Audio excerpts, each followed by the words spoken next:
Welcome to the Freight Project podcast, brought to you by Ceresys, a North American third-party logistics company providing shippers transportation management, technology, and solutions. On today's The Freight Project podcast episode, Ceresys welcomes back Greg Braun of C3 Solutions, a yard management and dock scheduling software company. On this episode, Greg will share what are the impacts on the food and grocery supply chain thanks to Amazon's recent acquisition of Whole Foods, and the pressure that may put on food and grocery supply chain executives. Greg then lays out beyond those impacts what are the current challenges that grocery and food supply chains are facing today. After explaining the current challenges in the food and grocery supply chain, Greg then offers what are the potential solutions to solve those challenges to compete with the likes of Amazon's Whole Foods. Naturally, any part of these solutions revolves around technology.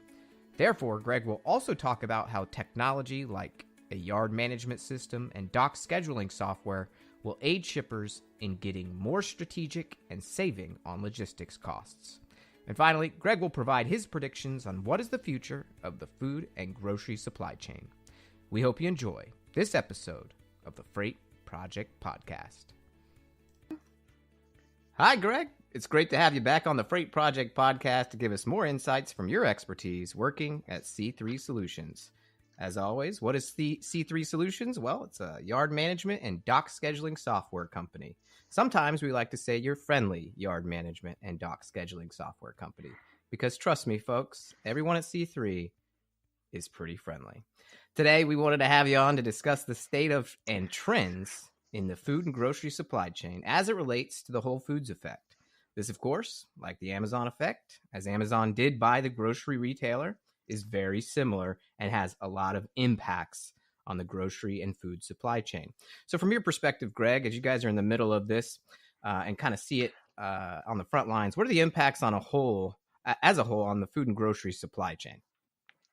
Well, first off, thanks a lot for having me back, Adam. That was quite the intro, and it was it's always a lot of fun to have a chat with you. And yeah, I mean, this is it's a great subject. So I think it's safe to say that the grocery industry is going to be a very interesting place in the next few years. As you mentioned, Amazon purchased Whole Foods, and essentially the industry has been scrambling to a certain degree just to take e-commerce to the next level. I mean, the Amazon effect is and it's going to continue to be just a major market disruptor. Before I kind of get into things, I got some, I think they're kind of cool stats for you. And this is actually from an article that we're coming out with, and I'll get into that in a little more detail. But actually, more than 20% of consumers right now buy groceries online every month. That's not just people that have occasionally bought. These are regular online consumers. Shoppers buying from online food stores has increased from 16% in 2015 to 28% in 2018. And millennials clearly are driving that trend. More than 40% do their grocery shopping online. And also in a recent article in Forbes, the forecast was that by 2022, up to 70% of U.S. shoppers will be shopping online for groceries. Well, I believe it. Yeah. I got to tell you, my wife, adding to that number, we do the Kroger click list every week, and it's worked great for us, and we're in love with it. So I can see why it's picking up steam. Definitely. So, and I mean, really, and it goes back a bit, but e-commerce has been changing the way we're all, for us anyhow, the way we're required to work and what we expect as consumers. I mean, and Adam, I'll admit, I'm still amazed when I order product from Amazon, like say late in the evening, and then the next day it's at my house at noon. I mean, that just doesn't get old for me. So, but being able to compete with these levels of service has got to be keeping people up at night in the grocery industry. And we're seeing that kind of feedback from our grocery customers. So, whether it's in terms of, establishing your omni-channel fulfillment strategy or your last mile delivery options, we're definitely witnessing a new set of pains out there. We're also, we've also seen, because of these types of concerns, that operators are finding it harder to ignore the area that we, our expertise, which is yard management and dock scheduling. I mean, it's so much so, as I indicated earlier, we're launching an entire information campaign in February that speaks directly to the pains in the food and grocery industry, and how we believe C3 can not only help companies with their, obviously with their execution concerns in yard management and dock scheduling, but be somewhat of an enabler to solve some of those larger problems. Yeah, absolutely. And, I was just reading an article myself this morning. It was really more about the myth of, retail killing off brick and mortar, and how it really speaks to, if you can make the supply chain efficient enough in food and grocery, and you really focus on just one thing, and that's all about all of the players' experience, then you're going to be successful. So, those stats are just staggering.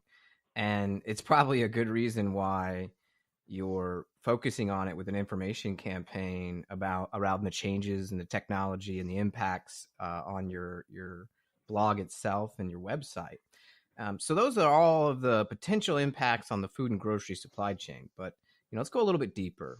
Beyond the impacts from the Whole Foods effect that's taking place now because of this move towards e-commerce grocery shopping. Let's get your thoughts on the current challenges, right? So we obviously know that there might be some market forces out there, but what is going to be a challenge for a supply chain today that needs to respond to that and, update and change their supply chain as they know it? Okay, well, there's actually a lot of different challenges out there, and the first one I want to mention is really not directly related to e-commerce, but it is a massive challenge in the industry, and it couldn't be more of a serious challenge really for the food and grocery industry, and that's the whole aspect of traceability. Clearly in the last 2 years, there's been at least 2 major E. coli outbreaks in North America, that have had profound effects on the industry. And, a lot of times we'll talk about, out of stock or all kinds of other issues that we can have in supply chain, but, these are literally life and death issues. And it's a major concern, not only for grocery.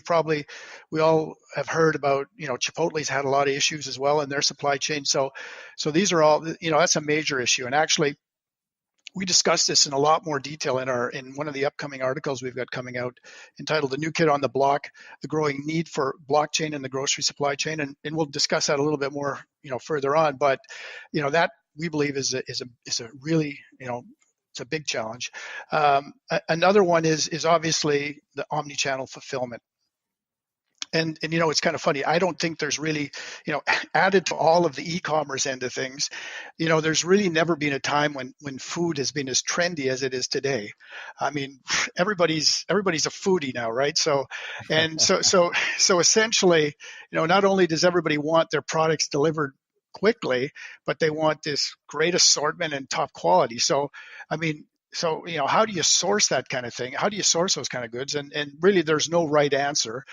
So, but without a doubt, it's got to be intimidating to operators out there. So, how do you choose between dedicated fulfillment centers, in-store picking versus or home delivery or click and collect? Is that where you're going to focus your energy on? So doing this right is essential to e-commerce. So that clearly a big challenge. Another one of them out there is the whole aspect of out of stocks. Another serious issue. Actually, according to FMI, shoppers place product availability in their top 3 factors of deciding where to shop. So, and also online shopping cart abandonment is at 75% now in general, and at least a third of those carts left behind are due to items being unavailable. So that's in the food industry, but so that's a serious issue, obviously. And the flip side to that in the food industry is that, those, if you want to avoid that, oftentimes we get into the whole issue of food waste. And, with social media and things where they are now, nobody wants to be seen as that retailer that has tons of food waste out there when we know that, people could use it and so forth. So that's another major concern that's out there. Lastly, no pun intended, but it's the other challenge is last mile logistics. It's very important and very challenging for operators. And Amazon has set the bar at free, so that's tough. So how do you make a go of implementing home delivery when when the bar is free? So there's been some interesting initiatives out there. HEB in Texas has purchased a demand delivery company called Favor to help them with home delivery, and Target has also gone out and purchased Ship, and there's others as well. So clearly this is a concern with a lot of companies, and they're essentially positioning themselves to be able to provide those same day delivery services. Yeah, it's interesting. I think you really hit on something that's pretty key. I mentioned that my wife uses the Kroger's Click List for online grocery shopping, and of course she goes and picks it up now. But some of these companies like the HEBs or Target understand that last mile portion is going to increase the experience and just make it even more convenient. But I have to tell you, with the out of stock issue, when my wife has an out of stock, she gets frustrated. It decreases her ability to trust in the Kroger system. And if you're consistently up against out of stock problems, you're going to end up hurting your brand and your ability to deliver, and it's going to ultimately hurt you. So I can see all of those potential impacts and challenges to the industry, and especially the grocery and food supply chain, with that expected growth and need to kind of pivot their supply chain to become more efficient. What are some possible solutions that they can employ in the food and grocery supply chain, to compete with the likes of Whole Foods, now backed by the supply chain and logistics juggernaut that is Amazon? Yeah. Well, as I mentioned earlier, Adam, I mean, the whole getting that product you ordered from Amazon 12 hours earlier, it just, as I said, doesn't get old. But food and fresh product, that's a whole other issue. And, as we just talked about, there's a lot of challenges out there. And at C3, we don't claim to have all the answer to these big problems.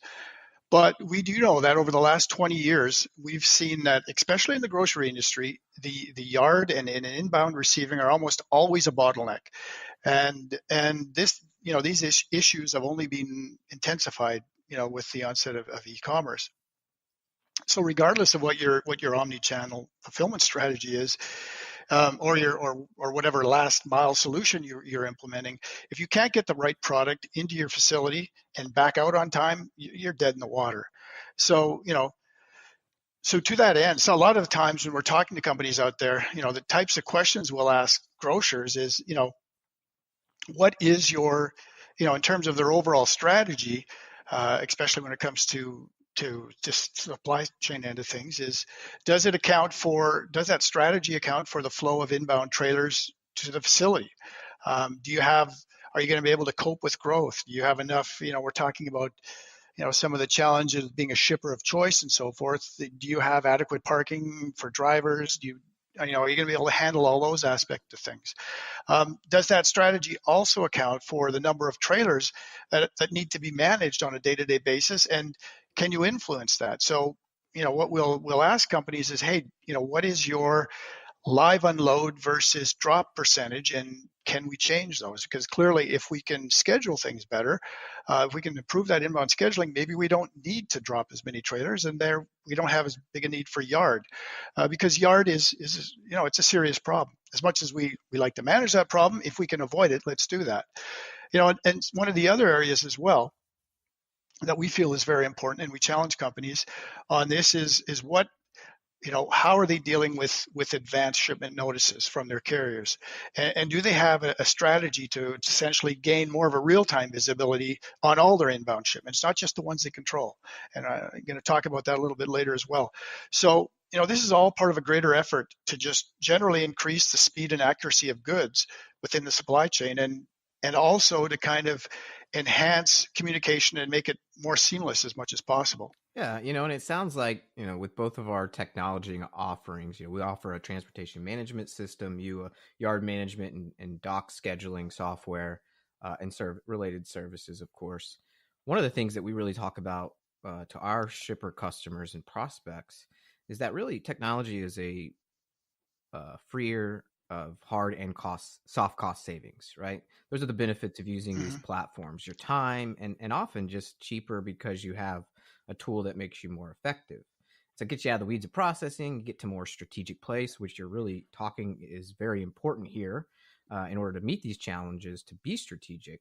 That way they can focus more on their customers and that experience that I alluded to earlier. So can you share a shipper story in the food and grocery supply chain who has used a yard management system or maybe even your solutions to focus more on overall company and revenue producing strategies?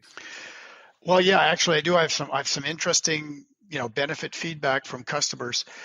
But actually, I'd like to tell you an interesting story where our team actually had the privilege of hearing some firsthand kind of a vision from a senior executive at a major grocery retailer on the overall role of inbound scheduling for their organization. I mean, because and I say this because oftentimes, we're a tactical solution, and obviously we like to sell the concept that there's a much more strategic element to what we do, but not everybody sees that. In this case, it was like this executive was more or less using our playbook because, he was there giving the presentation to the team before the kickoff of this project, and he was emphasizing directly that properly planning and streamlining vendor shipments was essential to all of their activities within the fulfillment chain. And he went out of his way to say, like, there wasn't really a more important issue as far as he was concerned. So essentially, if they couldn't plan their shipments that they received from vendors with respect to the overall capacity of their distribution centers, there's a negative effect that ripples throughout the supply chain. And that pertains to dock productivity, to warehouse throughput, transportation costs, and ultimately store replenishment. So what may seem like a very small issue really multiplies itself fairly quickly. So he was convinced that improving inbound scheduling was the core function to gaining further supply chain efficiencies. So like I said, it's rare that we see that kind of a foresight. For people who are able to see, hey, if your yard isn't run well, if you can't actually receive product properly, that's going to end up really hurting you downstream. Because normally when we talk to people, when we're doing postmortems with our customers, they'll come back to us and say, yeah, we check the box on all the key things, the bread and butter issues that we all expect that they're going to gain that benefit as well as they do. So the basic issues like improving productivity of their schedulers, the yard drivers, all those, the basic productivity points, we can check those because it's fairly low-hanging fruit. But oftentimes we're going to get feedback from customers saying, hey, you know what, we got all that stuff, but we never realized that we didn't realize the impact of things like the adverse effect of not being able to actually enforce warehouse constraints on the planning side of things. So I think every operator out there knows that, hey, you know what, we've got all these rules, but if you don't have a system, if you don't have a systemic approach to things, people don't do it and there's no follow-up. So just being able to enforce those rules had a huge impact. Some of the other points is also, companies come back to us and say, hey, you know what, we knew visibility is important, but we didn't realize to the extent that it would be. And the most simplest points like, driver detention's a big issue. And, oftentimes when you've got a whole pile of drivers out there, I mean, who are you going to unload first? Well, now dock supervisors are getting alerted to say, hey, you know what, this driver is going to hit detention soon. We need to add some more labor to this store to unload this guy first. Simple things like that, providing huge benefit. One of the other areas people say, you know what, we just couldn't imagine the positive impact that we would get from procurement being on the same page with operations. Of course, we theoretically it sounded good, but just knowing that procurement knows exactly what's going on from the operational end of things, so that they can see that they have visibility on the status of all these inbound shipments, like on promotions and things, so there's not that last minute panic, and they're able to kind of appreciate some of the challenges that operations has as well. So it just added a lot more benefit. And again, I mention these because they go over and above the typical kind of benefits that we're able to deliver. So ultimately, increased service levels have really driven the increased product velocity within the supply chain. And there's really no organization, in particular grocers, that can afford to live with inefficiencies in the yard or scheduling vendor goods. And as we always like to tell everybody, it's like, and we see this often, we've got, incredibly efficient solutions, whether it's a TMS or WMS, but when we hit the yard, we're talking clipboards and walkie-talkies, and that just can no longer cut it. Finally, some love to the dock and the yard, right? Getting it to do as it should. I mean, the more we automate the supply chain, the better. We have these massive market forces. The Whole Foods purchase, I think, was a signal to a lot of, if they weren't already considering it, to grocery and supply chain executives. And so they saw that impact. Then, they already have current challenges that they're dealing with that a lot of other shippers are dealing with. And in addition, they are a food or grocery supply chain where things can spoil, or, as you said, a recall might need to occur because something has E. coli. Or the biggest news today was that Tyson and Purdue Chicken has some rubber in some of their chicken, and they're recalling that as well. And obviously there are solutions out there. There are some downstream benefits once you put those solutions in. But now let's pivot from reality a little bit, not too much. And let's look into the crystal ball. Where's the future of grocery supply chain headed? Is it employing advanced technologies like blockchain, or is it more visibility using technology that's already in place today and folks will just kind of adopt what's going on now? Or is it something else? What do you think, Greg? Well, Adam, I'll have to say all of the above, but seriously, I know you asked me this question the other day, the last time we did this podcast, and I'm pretty sure the last time I didn't go out on a limb. I didn't actually look into the crystal ball and make any kind of wild predictions, and I don't think I'm going to change that today. However, I believe there's certain technologies that are definitely going to take on more importance.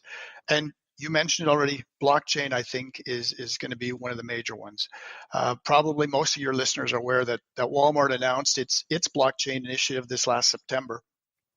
It was effectively in reaction to the E. coli romaine lettuce scare we had. And essentially, their direct suppliers are now required to implement IBM's Food Trust blockchain network. And this is kind of amazing here. According to Walmart, they're hoping to be able to trace their products back to farms by production lot within seconds instead of days, which is what currently happens. And I'm sure that days could be even extended past that. So obviously, this will have a huge impact as other retailers implement similar kind of programs. And clearly, this is not going to be the only application of blockchain, and I am not going to look into the crystal ball and tell you what the next one will be, but I'm sure it will be powerful. Again, I think, and we've talked about this already, I think visibility is going to continue to be a massive issue. Some of the good news out there right now is that there's a lot of good supply chain visibility platforms out there today that are able to provide kind of a consolidated real-time picture of where freight is at. And I know that at C3, we're working with some of our grocery customers to integrate to some of these platforms, and the benefits are really exciting. I mean, I think operators are looking at the level of visibility that they've been able to get from their own private fleets, and now they're demanding that level of visibility for all vehicles that are, delivering goods to them, even if they're not paying for that freight. So that I believe is going to be, just increased visibility in general is going to be a fairly massive area in the next little while. I also believe that the whole area of omni-channel fulfillment is, we've talked about it a few times already. We've mentioned it, I guess, a few times. It's going to be, it's really essential especially for traditional retailers to compete with Amazon. And, as we've said, there's really no right answer on this. There's no shortage of solutions, but getting it right is really going to be key. And I'll do another shameless plug here, Adam. We also have one of this new information campaign we've got coming out. We have an article called The 21st Century Warehouse, where we actually discuss some of the new technologies over and above the ones that I've just mentioned. So we kind of explore some of those in there as well. So, hey, Adam, thanks a lot for inviting me again to participate in today's podcast. Yeah, well, thanks for having. It's great to have you back, and it's exciting time to be in the supply chain, and I think it's us technology providers who have our pulse on the front lines. And so we just can't thank you and C3 Solutions enough for coming on and offering your perspective for the yard and the dock. And Greg, if you can let folks know where they can find that great information that you're about to release on the food and supply chain industry. Well, it's at www.c3solutions.com/food, or it's, the slash thing. Yeah, the things that they do on the internet. I get you. Exactly. The interweb. That's right. Where this thing will be published every Tuesday. So thank you, listeners, for tuning in once again to the Freight Project podcast. Thanks again, Greg, from C3 Solutions, for being a guest. I'm sure we'll have you back on soon. Well, thank you, Adam. It was a pleasure. All right. Take care.